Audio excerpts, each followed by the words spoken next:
Bienvenue dans une nouvelle vidéo de la chaîne Intemporelle. Aujourd'hui, on va parler de qu'est-ce qu'une tenue de soirée.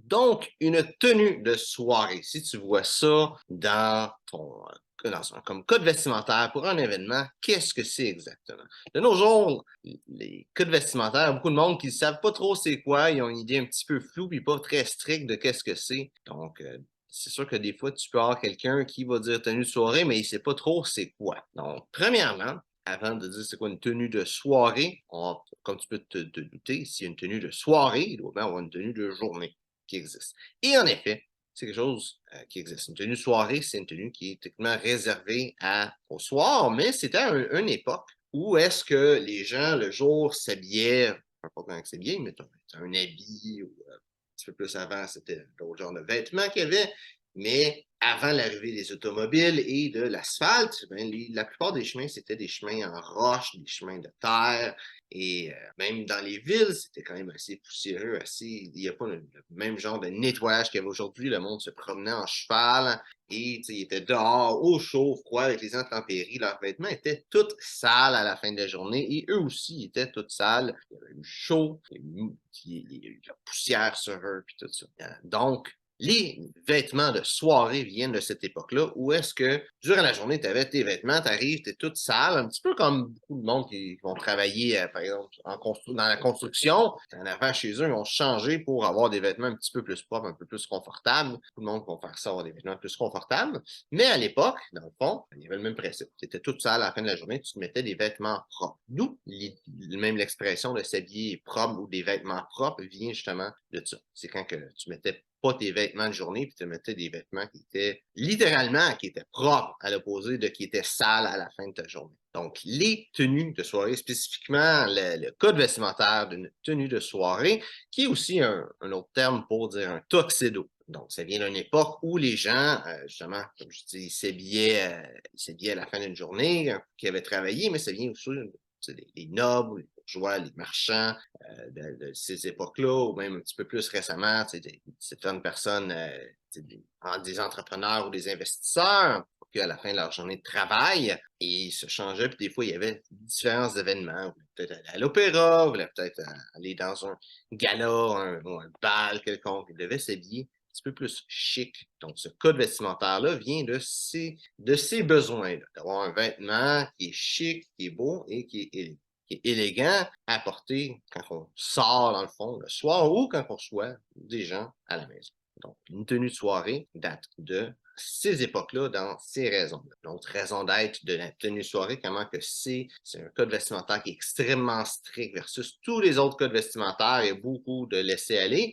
Une tenue de soirée, c'est un code vestimentaire qui est très strict. La raison d'être, c'est de faire en sorte qu'il y ait personne vraiment qui sorte de la masse, de faire en sorte que tout le monde soit habillé vraiment uniformément et que personne vole la vedette. C'est souvent le genre dans un mariage, c'est souvent ça qui va être demandé, ou à une certaine époque, c'était souvent ça qui était demandé, parce que, comme ça, tout le monde portait la même affaire, sauf le mari qui pouvait porter quelque chose de spécial. Et on sait pour ça aussi que dans les mariages, il y a juste la mariée qui a le droit de porter une robe blanche parce que les autres femmes, les femmes ont toujours eu un peu plus de liberté sur leur façon de s'habiller. Donc, qu'est-ce que c'est une tenue de soirée? C'est vraiment très simple, c'est un tuxedo. Donc, ton veston et tes pantalons, tu veux que ce soit la même couleur, que ce soit noir ou bleu minuit. Bleu minuit, c'est pas un espèce de bleu clair, c'est pas bleu marine. Bleu minuit, c'est une couleur qui a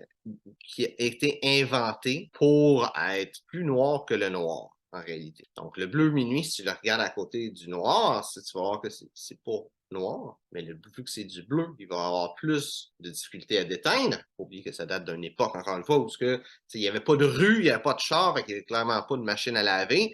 Le monde lavait ça à la main, il n'y a pas de nettoyage à sec, c'est tout lavé à la main. Donc, le noir, c'est une couleur qui déteint. Bleu, minuit, c'est une couleur, c'est un noir, mais qui touche sur le bleu. Donc, c'est bon spécialement c'était bon pour ça. C'est aussi c'est une façon avec l'éclairage, le bleu minuit peut avoir l'air un petit peu plus noir, spécialement à une époque où il n'y avait pas l'électricité. Éclairé à la bougie, puis tout ça, ça fait en sorte que le bleu minuit avait l'air plus noir que le noir. spécialement un noir qui a été porté plusieurs fois. Avec ton tuxedo, tu veux avoir deux choses, tu as deux alternatives que tu peux prendre. Tu vas avoir soit un gilet. Un gilet, c'est, les humains qui appellent ça une petite veste, mais tu sais, des débardeurs, mais le vrai terme, c'est un gilet. Fait qu'il n'y a pas de manche ici, qui fait comme un V, il y a juste quelques petits boutons sur le ventre. Et la raison d'être, c'est que les règles, c'est tu ne veux pas avoir, dans le fond, la taille qui est montrée. Donc, tu vas avoir un gilet ou tu peux avoir aussi ce qui s'appelle une ceinture de tuxedo. En anglais, c'est un cummerbund, que ça s'appelle, qui est un genre de bâton que tu mets autour de ta taille. Si tu as pour une ceinture de tuxedo, il va toujours avoir des espèces de petits plis dedans. Tu veux que les plis pointent vers le haut et non vers le bas. Tu pourrais techniquement mettre une petite carte dedans et que ça tient. Avec ça, le tuxedo, tu ne vas pas l'attacher. Si tu as un tuxedo avec une veste croisée, il n'y a pas de problème. Tu n'as pas besoin de ni le gilet ni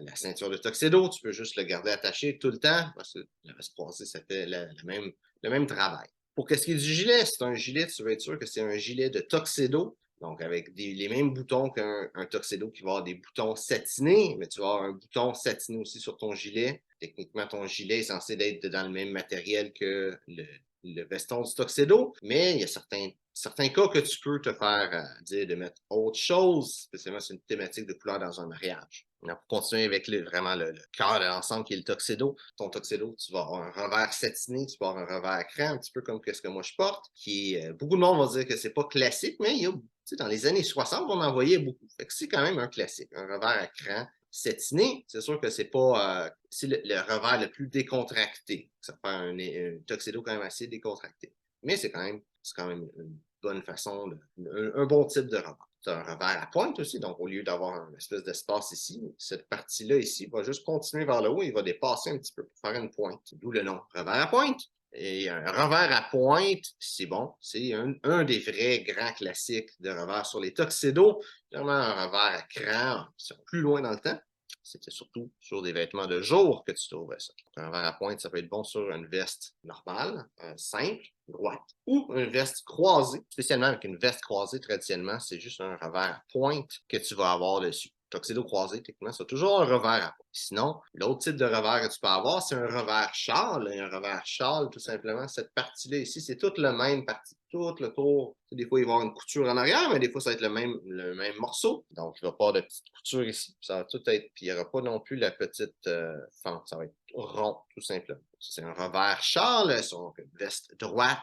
Ça, c'est comme l'un des grands classiques sur une veste, un revers châle. Personnellement, c'est mon type de revers préféré sur un tuxedo. Sur les pantalons, tu vas avoir une bande satinée tout le long de la jambe. Il y a des personnes qui appellent ça un galon. Tu veux une bande satinée, pas deux bandes satinées, pas trois, pas je ne sais pas combien, une bande satinée. Deux bandes satinées, ça existe, c'est dur à trouver, mais c'est pas un pantalon de tuxedo, c'est un pantalon pour une tenue formelle et non une tenue semi-formelle, qui est un tuxedo. Les bas que tu veux porter, ça va être des bas noirs. Traditionnellement, c'est des bas en soie, mais il n'y a personne, je pense, qui va vraiment t'empêcher de rentrer dans l'événement que tu es invité si tu as des bas en coton ou des bas en laine noir, des bas de noir, tout simplement. Mais si tu veux vraiment le classique, tu trouves des bas en soie noire. Je suppose que tu peux trouver ça, il va falloir que tu magasines, puis j'imagine que ça va être un petit peu cher. Mais si ça t'amuse, vas-y avec ça. Techniquement, en hiver, j'imagine qu'il y a des bas en laine ou des bas en cachemire noir, ça peut être acceptable aussi, donc un très puriste. Comme souliers, tu vas avoir des souliers Richelieu. Tu ne veux pas avoir de poinçonnage dessus qui s'appelle du brogue. Tu vas avoir un soulier Richelieu noir. Tu peux avoir d'autres types de souliers, donc comme un soulier d'opéra qui s'appelle des opera pump en anglais, ou que dans le monde francophone, on a beaucoup de difficultés à nommer, qui est un genre de loafer ou de mocassin qui généralement va avoir une petite boucle en satin dessus qui va tout être fait en cuir patiné. Même chose pour tes souliers. Peu importe le soulier que tu veux que ce soit en cuir patiné. Si c'est un soulier Richelieu, si tu ne sais pas c'est quoi, c'est un soulier avec un laçage fermé. Donc, quand que tu t'enlèves le lacet, un laçage ouvert, si tu prends la petite place où c'est lacé, tu peux l'ouvrir comme ça. Sauf que ça s'appelle un laçage ouvert. Et un laçage fermé, il va être cousu ici, donc tu ne seras pas capable de l'ouvrir. Tu vas pouvoir le déplier un peu comme ça, mais il va rester attaché avec la base du soulier. Tout autre soulier que ça, un soulier derby, c'est beaucoup trop décontracté, même sans cuir patiné. C'est pas un bon soulier pour un tuxedo. Une alternative, si tu n'as pas de soulier à cuir patiné, tu veux peut-être pas t'acheter des souliers en cuir patiné, qu'est-ce que tu peux faire? C'est avoir un soulier Richelieu que tu vas cirer et tu vas faire un poli miroir dessus. Techniquement, qu'est-ce que tu es supposé de faire si tu es quelqu'un pas de très puriste avec ton tuxedo, c'est ça que tu veux faire. Les souliers en cuir patiné, c'est plus la façon facile d'avoir ce genre de fini-là, mais en réalité, qu'est-ce qui est la vraie chose à faire, c'est de polir tes souliers avec faire un polymiroir. Ça prend quand même un certain temps à faire, une certaine expertise, mais tu peux le faire. Et c'est même celui-là, tu vas être capable de les porter avec d'autres ensembles si tu as un autre habit que tu vas porter. Un habit charcoal, bleu, peu importe. C'est quelque chose de foncé, ou que ça va être un soulier noir, mais tu peux le porter avec un soulier poli. Ça va être beau quand même. C'est un soulier qui est acceptable pour un tuxedo. Pour monter un petit peu, si tes pantalons sont pas à la perfection, que si tu les portes et ils descendent un peu, qu'est-ce que tu vas vouloir faire? Évidemment, l'idéal, c'est de l'ajuster, mais ça va être de mettre des bretelles. Tu veux jamais, jamais, jamais avoir une ceinture avec un tuxedo pour plusieurs raisons. Premièrement, parce que tu as un gilet, puis tu n'es pas supposé mettre une ceinture avec un gilet. Puis même si c'est une ceinture de tuxedo, ça ne tient pas les pantalons. Ça veut juste cacher la partie où la division entre le pantalon et la chemise. Donc, si on montre un petit peu la chemise, tu vas avoir une chemise blanche de tuxedo. On a différents types de chemises de tuxedo, mais qu'est-ce qui fait qu'une chemise et une chemise de tuxedo va être deux choses, premièrement. Il va y avoir des boutons de manchette, une chemise avec un poignet mousquetaire qu'on appelle, donc qui va s'attacher comme ça ici avec un bouton de manchette, et les boutons au corps ici ne vont pas être des vrais boutons, ça va être dans une boutonnière ici et ici. Donc, souvent, quand tu achètes une chemise de tuxedo, tu vas déjà avoir des espèces de petits boutons noirs qui passent à travers de la manche, qui passent à travers des boutons au corps. Les boutons au corps, ici, ça s'appelle des boutons de finition. Donc, les boutons de finition ici, tu peux garder ces boutons-là. C'est convenable. Il y a beaucoup de monde qui vont faire ça. Tu vas même voir beaucoup de monde qui vont garder ça. Mais tu peux acheter des petits kits avec boutons de manchette, un petit peu comme ça, des boutons de manchette et des boutons de finition. Ça, c'est très facile à mettre. Le bouton de manchette, dans le fond, tu vas pouvoir le tourner comme c'est ici, le rentrer dans la boutonnière pour qu'il soit face à l'extérieur. Et tu vas pouvoir le refermer ici quand ça va être dans les deux boutonnières. Ça va juste, ici, c'est tout. Et pour les boutons de finition, donc, ça va dépendre vraiment du bouton, mais tu vas avoir une face visible et une face que tu ne vas pas voir. Il va y avoir un des deux côtés qui va être plus petit que l'autre. Celui-là, c'est le côté arrière, le côté qu'on ne voit pas. Certains, ça va être l'inverse, ça va être le côté qu'on voit. Donc, le côté qui est plus petit, tu vas le rentrer à travers des deux boutonnières, tout simplement. Donc, ça, tu vas réaliser qu'il y a souvent un ensemble juste de 4, et la chemise de tuxedo, il y en a juste 4, qui vont être ce genre de boutons-là, et les autres, ça va être des boutons normaux. Et que si tu fais juste mettre ça, tu n'as pas de gilet ou tu n'as pas de ceinture de tuxedo, tu vas réaliser que certains des petits boutons, les boutons normaux, on ne les voit pas. Ces boutons-là, c'est fini avant.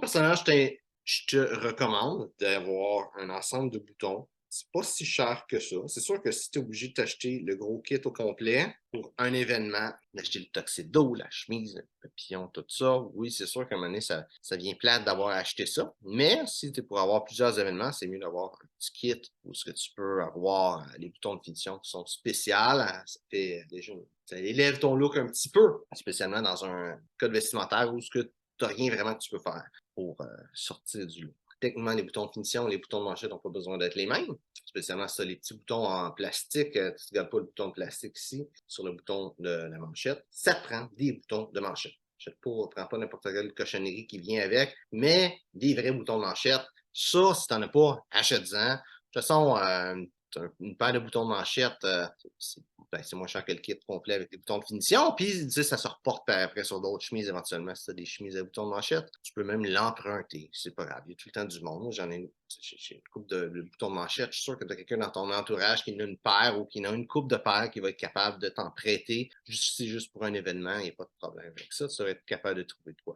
Mais avec les boutons de manchette, tu es capable d'avoir un petit peu plus d'expression de toi. Tu peux mettre pas mal n'importe quoi. C'est sûr que ce soit quand même relativement sobre, mis à part selon c'est quoi le mariage, mais il faut que ce soit quelque chose de sobre comme bouton de manchette, mais tu peux mettre pas mal qu'est-ce que tu veux. Pour rester au niveau des poignets, avec un tuxedo, jamais de montre. Et la raison, il y a deux raisons. La première, c'est que les boutons, les chemises, si tu regardes cette chemise-là, un poignet mousquetaire, ça va faire généralement qu'elle va être plus petite et il n'y a pas de place vraiment pour la montre. Ça va dépendre vraiment de la chemise que tu vas trouver, mais règle générale, les chemises à boutons de manchette vont être un petit peu plus petites, spécialement sur une chemise de tuxedo. C'est la première raison. Deuxième raison, c'est que ça ne fait pas partie du code vestimentaire, tout simplement, parce que ça n'existait pas à l'époque. Tuxedo, ça a été inventé avant les montres, ou en tout cas les montres au poignet. Donc, à cause de ça, ça fait juste pas partie du code vestimentaire. C'est sûr que du monde va le mettre. Si tu penses la personne à qui tu vas toujours penser, ou tout le monde va toujours penser, quand on s'imagine quelqu'un avec un tuxedo, c'est James Bond, et James Bond, il y a une montre. Donc, James Bond, le personnage a une montre qui va tirer des lasers, qui va avoir un espèce de fil, qui va être capable de parler ses alliés avec ça. C'est sûr que c'est un agent secret. Ça montre, c'est pas mal plus un gadget que vraiment. Ça peut lui sauver la vie, littéralement. C'est sûr que là, il y a ça. Puis aussi, c'est des montres qu'ils portent, c'est des ententes commerciales dans le film. Puis ils se font payer des milliers, voire des centaines de milliers de dollars pour que James Bond porte genre une montre bien spécifique. Donc, je dirais, si on me paye une couple de milliers de dollars pour porter une montre et avec un tuxedo, vas-y. Vas-y. Oui, c'est pas dans le code vestimentaire, mais je veux dire, en même temps, ça vaut la peine. Pour le col de la chemise, tu veux avoir un col qui va se retourner sur lui-même. Tu ne veux pas un col cassé qui est les espèces de petits triangles qui vont être de même dessus. Ça, c'est une chemise faite pour un ensemble formel qui est avec un papillon blanc puis tout ça qui est plus élégant qu'une tenue de soirée. Une tenue de soirée, si tu ne sais pas, c'est une tenue semi-formelle. Le vrai terme, c'est une tenue semi-formelle. Parce que je dis tenue de soirée tout le long au lieu de semi-formelle, c'est que la plupart des gens en semi-formelle, ils vont s'imaginer un habit. Il y en a même qui vont mettre un veston puis des pantalons dépareillés. Donc, les termes sont un petit peu rendus nébuleux. Tenue de soirée, ça reste une tenue de soirée, ça reste un tuxedo. Finalement, tu veux un nœud papillon noir. Je te recommande très fortement un nœud papillon que tu attaches toi-même. Je sais que tu vas peut-être te dire, c'est dur, je ne sais pas quand attacher ça, mais écoute-moi bien, si tu as des souliers d'un pied, tu es capable d'attacher ça. Littéralement. Si tu es capable d'attacher tes souliers, si tu ne sors pas de chez toi, tu te pètes la gueule en pleine face parce que tu n'as pas été capable d'attacher tes souliers, ça t'est jamais arrivé dans les quelques dernières années, mais il n'y a pas de problème, c'est exactement le même nœud. La seule différence, c'est que ton lacet, tu t'en fous s'il est comme tout croche. Lui, il faut juste que tu le places beau à la fin, mais c'est tout. Puis aussi, quand tu vas le faire, j'ai un tutoriel pour aller voir pour comment attacher un nœud papillon, si jamais. Mais tout ce que tu as à faire, c'est t'assurer que quand tu vas faire le loop, que tu passes par en avant de le refermer, par en haut, je veux dire, parce que la partie qui va être en haut, ça va être la partie qu'on va voir. Si tu le fais par en dessous à la place, ben, ça va faire que ça va se croiser et ça va pas être beau en haut, versus si tu le fais par en haut, mais ça va faire que le loop du milieu va être sur le dessus et là, ça va être la seule chose vraiment à prendre en considération, la seule différence avec le lacet puis le nœud papillon, c'est qu'il faut juste que tu le fasses de façon à ce qu'il soit beau, mais c'est le même nœud, tout simplement.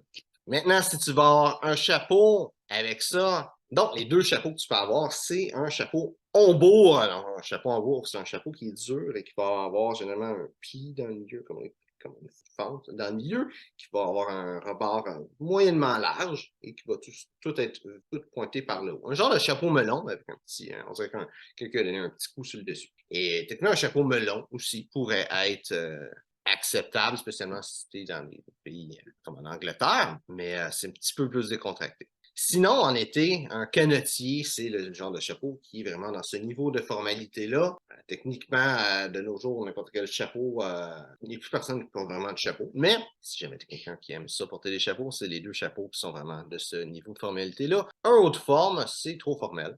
Et sinon, c'est ça. Pour le nœud papillon, j'ai dit nœud papillon noir. Et techniquement, on pourrait te dire, mets un nœud papillon de telle autre couleur parce qu'il y a un code vestimentaire quelconque, on te dit il faut que tu mettes cette couleur-là. C'est pas impossible. Et dans le cas que ça soit demandé, ben, faut que tu mettes le nœud papillon de la couleur qu'on te demande. Maintenant, ça, c'est une tenue de soirée. Tu vas avoir d'autres genres d'appellations que tu peux entendre. Donc, tenue de soirée, tenue de gala, je vais faire vraiment c'est quoi une tenue de gala, un petit peu plus en détail. J'aurais dû commencer avec les femmes. Pour une femme, une tenue de soirée, c'est avec une robe de soirée, mais vraiment, les femmes ont un petit peu plus de facilité à comprendre ce genre de choses-là. Parce qu'il y a encore les termes, puis il y a beaucoup des termes qui se rapprochent un petit peu plus aux terminologies des femmes. Tu peux avoir une tenue de soirée optionnelle. Donc, c'est une tenue de soirée optionnelle. Qu'est-ce que tu vas pouvoir faire?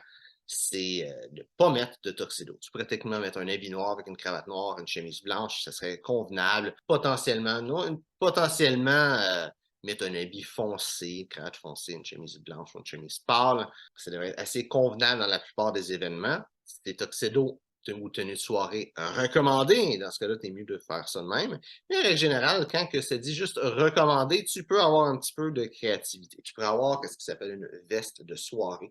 Une veste de soirée, qu'est-ce que c'est? C'est une veste qui est dépareillée du pantalon. Donc, par exemple, une veste, ou ce qu'on appelle au Québec un veston. Donc, une veste qui est bourgogne, par exemple. Des fois, tu vas avoir des vestes de soirée avec un revers en satin. Des fois, tu vas avoir une veste de soirée avec un revers dans le même tissu que le reste du veston. Et c'est célébratoire. Il n'y a pas vraiment rien de spécifique sur lequel des deux qui est le mieux dans ce genre d'événement-là. Tu peux avoir aussi un événement qui va dire tenue de soirée créative ou en anglais, on va plus entendre ça en anglais en réalité. C'est Black Tie Creative que ça va être dit.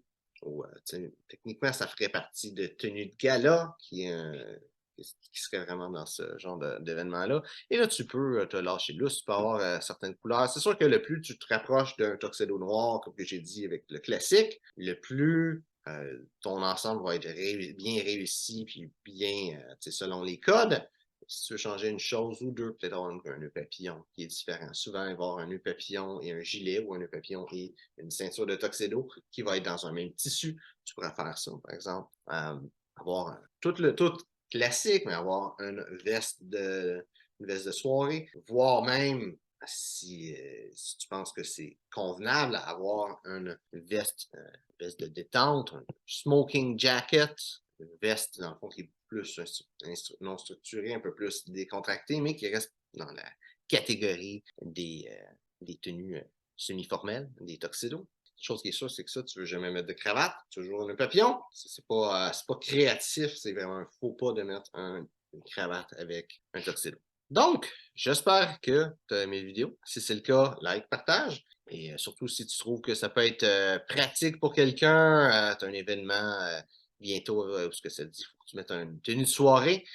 Partage ça aux personnes qui vont y aller avec toi pour qu'ils aient une bonne idée de c'est quoi une tenue de soirée. Donc, merci de regarder la vidéo et on se voit une prochaine fois.